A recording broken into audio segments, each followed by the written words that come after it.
సంగారెడ్డి జిల్లా Patancheru MLA Gudem Mahipal Reddy MLA camp office లో media సమావేశం నిర్వహించారు. ఈ సందర్భంగా ఎమ్మెల్యే మాట్లాడుతూ హరీష్ రావును విమర్శించే స్థాయి నీదా వసూల్ రాజా అని కాటా శ్రీనివాస్ గౌడ్ పై మండిపడ్డారు. అభివృద్ధి నినాదం మాది, అవినీతి చరిత్ర నీది అని అన్నారు. మున్సిపల్ ఎన్నికల్లో ప్రజలు బుల్లెట్ దించిన బుద్ధి రాలేదని ఎద్దేవా చేశారు. మంత్రి కుమార్తె వివాహం ఖర్చుల పేరుతో కోట్ల రూపాయల వసూళ్లు నిజం కాదా అని ప్రశ్నించారు. సొంత కుటుంబానికి ద్రోహం చేసిన చరిత్ర కాటా శ్రీనివాస్ గౌడ్దని గుర్తు చేశారు. నీ స్వార్థం కోసం కన్న తల్లిని సైతం పోలీస్ స్టేషన్ మెట్లు ఎక్కించావని ఆరోపించారు. ఎన్నికలు వస్తే నీకు పండగే కదా, రేటు కట్టి మరీ బీఫామ్లు అమ్ముకోవడం మీకు అలవాటే కదా అని ఎద్దేవా చేశారు. గజం భూమి కబ్జా చేసినట్లు నిరూపిస్తే బహిరంగ విచారణకు సిద్ధమని ఎమ్మెల్యే గూడెం మహిపాల్ రెడ్డి కాటా శ్రీనివాస్ గౌడ్ కి సవాల్ విసిరారు. రాఘవ కన్స్ట్రక్షన్స్ తప్పులు చేస్తుంటే మరి వాళ్ళని అరెస్ట్ చేయరు, వాళ్ళని జైల్లో వేయరు. తప్పు చేయని వాళ్ళను రాత్రికి రాత్రి తెచ్చి జైల్లో వేయడం జరిగిందని మరి చెప్పడం జరిగింది. శుతం కాదు. అధికారంలో ఉన్నప్పుడు అందరికి సమన్వయం. ప్రెషర్ కంపెనీ రాఘవ కన్స్ట్రక్షన్ దాని విషయంలో పెద్దలు హరీష్ రావు గారు అన్ని ఆధారాలతో అసెంబ్లీ సభ ముందు పెట్టడం జరిగింది.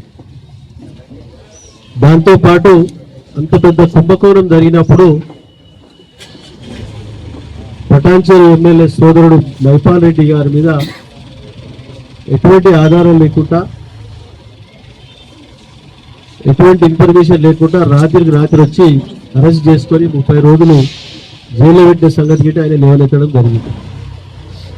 దాని మీద కాటా శ్రీనివాస్ గౌడ్ వారి బృందము నిన్న ప్రెస్ మీట్లో చెప్పడం జరిగింది. దాని పూర్తి స్థాయిలో కాటా శ్రీనివాస్ చేసిన కామెంట్ అంత ఫేక్, ఆయనకు ఆలోచన లేకుండా 2 సార్లు అసెంబ్లీకి పోటీ చేసి ఓడిపోయి ఏమాత్రం నియోజకవర్గం మీద అవగాహన లేకుండా మాట్లాడుతూ ఉన్నాడు. అదంతా ఆలోచనతో అడుగులేయాలి. నేషనల్ పార్టీకి వెళ్ళి 2 సార్లు ఓడిపోయి ఫేక్ మాటలు మాట్లాడడం కరెక్ట్ కాదు. దాన్ని సరి చేసుకొని విరమించుకోవాలని చెప్పి కోరుతా ఉన్నా. అటువంటి వ్యక్తిని పట్టుకొని నువ్వు మాట్లాడము నీ స్థాయి కాదు. నీ స్థాయి లెవెల్లో మాట్లాడండి. దయచేసి స్థాయి లెవెల్లో మాట్లాడాలి, పద్ధతితో మాట్లాడాలి రాజకీయాలలో. కాబట్టి ఈ స్థాయిని మించి మాట్లాడితే ప్రజలు బుద్ధి చెప్తారు. మొన్ననే మున్సిపల్ ఎలక్షన్లో 5 మున్సిపాలిటీలు 2 చెంపలు వాయగొట్టింది ప్రజలు. వాస్తవమా కాదా? దాంతోపాటు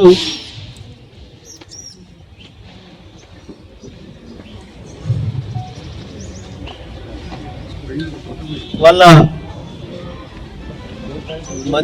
మంత్రి కుమార్తె వివాహంలో, జిల్లా మంత్రి కుమార్తె వివాహంలో పెళ్లి పేరు చెప్పి నువ్వు ఎన్ని డబ్బులు వసూలు చేసినా చెప్పాలి.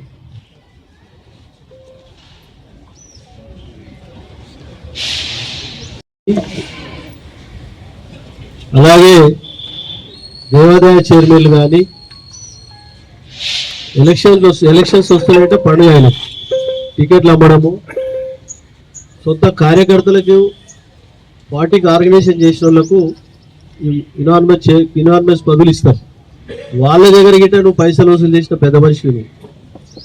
మార్కెట్ కమిటీ చైర్మన్ అనుకోండి, దేవాలయ చైర్మన్లు అనుకోండి, సీట్ల పంపకంలో అనుకోండి, మున్సిపల్ సీట్లలో కానీ